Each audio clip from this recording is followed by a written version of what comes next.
Well, hey guys, Mark here. Welcome to the channel. It's all about racing. If you're a current subscriber or somebody that has watched this channel before and returning, welcome. Glad to have you. If you're a new viewer, also glad to have you as well. Check out my videos. I have over 100 on race cars, and we'll have many more coming. Got a lot of cars I haven't reviewed yet that I have in my collection, and just quite frankly, some of them I haven't even opened out of the box. Anyhow, in this case, we are going to look at a mini GT. Does that surprise you? You see in the back.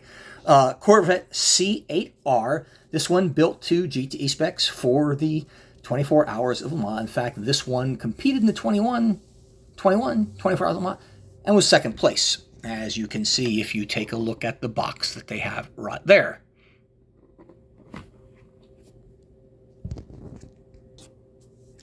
Now, the C8R is a Grand Tour race car built and managed by Pratt & Miller for endurance racing in IMSA and the WEC. The car was initially fielded in the IMSA WeatherTech Series in 2020 in the GTLM and was later converted to GTX spec for the WEC and Le Mans. The car was designed by Vlad Kapitinoff. Bet you didn't know that. I didn't until I looked it up.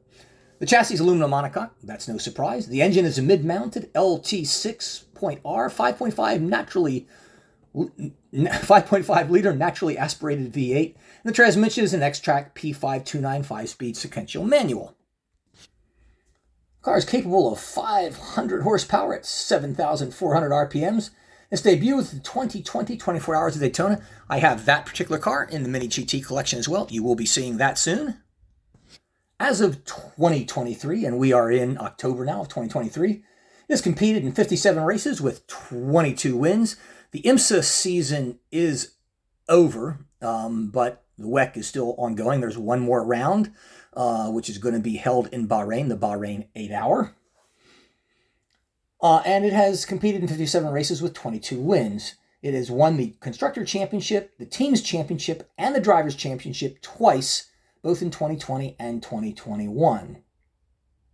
Now, in 2022, the GTLM class was discontinued due to the fact that IMSA was converting everything to GT3 spec cars, and Corvette did not have a GT3 spec car. So basically, the one that you've been watching racing for a year now was a GTLM car that they basically, they say they've converted, they've downgraded. I mean, it's a huge downgrade. The drivers and the mechanics call the car Frankenstein, and it's not a compliment. Now, the 2024 24 Hours of Daytona, which I will be covering, and I will do a paddock tour there, as well as probably film sections of the race for you. They're always pretty good, and they're usually fairly popular. There will be a new Corvette in town. It'll be the C8R Z06 GT3. And it's speculated there will be as many as 4 of them competing in both IMSA and the WEC Series as non-factory teams with factory backing, similar to what Porsche has done, quite frankly, for decades. Now, guys, if you follow racing, there's never been any more than 2 Corvettes generally fielded, both by Pratt & Miller in the IMSA series. There have been some, C7 Corvettes in the past that have been privateer run, but they got virtually no factory backing. That will not be the case with this. And again, there will be 2 factory managed teams by Pratt & Miller. Now, this particular car is in 1/64 scale. That means it's small.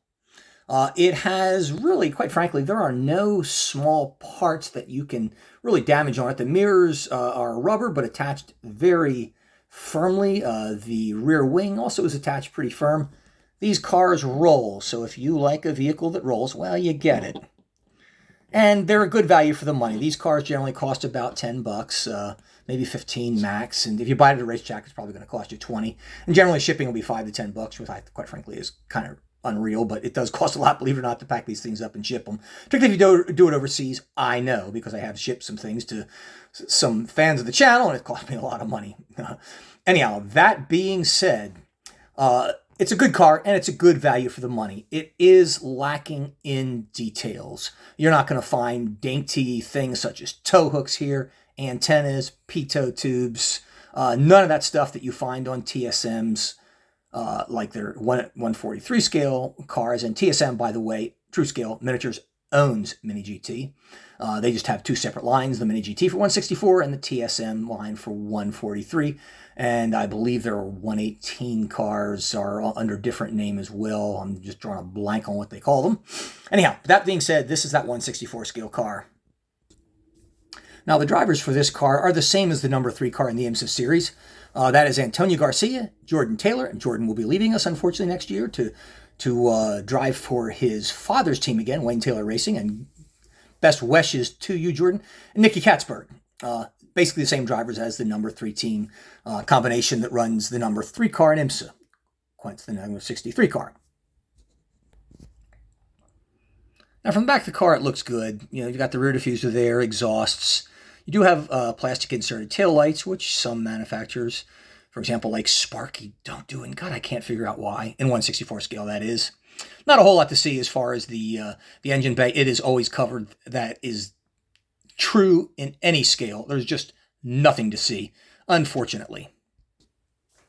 Anyhow, that being said, my verdict is a good car, good value for the money, not highly detailed. In 163, quite frankly, you can do better. Tarmac's work, for example, makes, in my opinion, a better car. It's also about twice as expensive, so that is one thing to consider as well. Anyhow, guys, thank you for watching. Appreciate having you here. If you haven't subscribed, please do already. If you haven't checked out my paddock tour of the GTP class cars at the 2020-23 Petit Le Mans, it's already had 11,000, working on 12,000 views right now. Highly popular. Very good if you like checking that out. I also have a paddock tour of the GT3 paddock as well as the GT4 and TCR. So I've literally covered every single car, almost every single car at IMSA. Take care, guys. See you next time.